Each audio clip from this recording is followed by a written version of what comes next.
that level of performance, we had to push technology and solutions that didn't exist in the previous generation. This was an incredibly hard, complicated program. The circuit board itself is a completely custom design.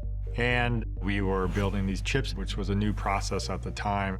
We did our own internal design instead of buying off-the-shelf silicon. We're bringing up new hardware with software that isn't quite done yet on new test systems that we're developing in real time. And that had a domino effect on the whole product. The design was coming together kind of late. We were launching in November of 2005, and we did not see our first silicon from the CPU until February of 2005. It's just ridiculous. That's 9 months before launch. That is an absurdly short time frame. The normal time frame would probably be like 2 years. And so we're faced with finishing the design and ramping our production lines at the same time. We wanted to launch it worldwide so everybody had it at the same time. But that's a big challenge because you also need to have enough units to restock in retail so that the countries you do launch in aren't out of inventory. We need to get our yields up. And so we're cranking up production. At the highest manufacturing output, I remember hearing numbers like a console would come off the line every 4 seconds.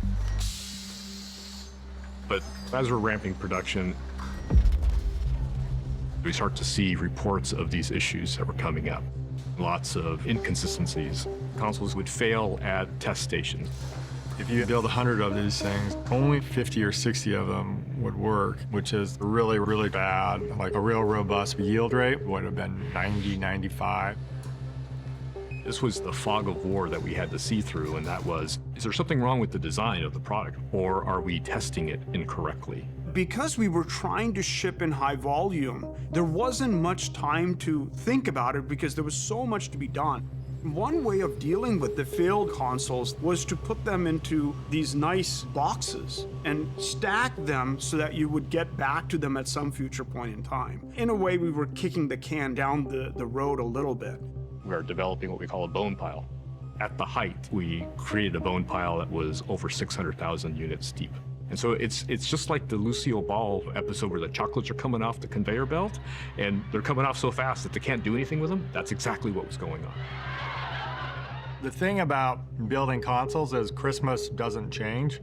So your schedule is paramount, and there's just so much pressure to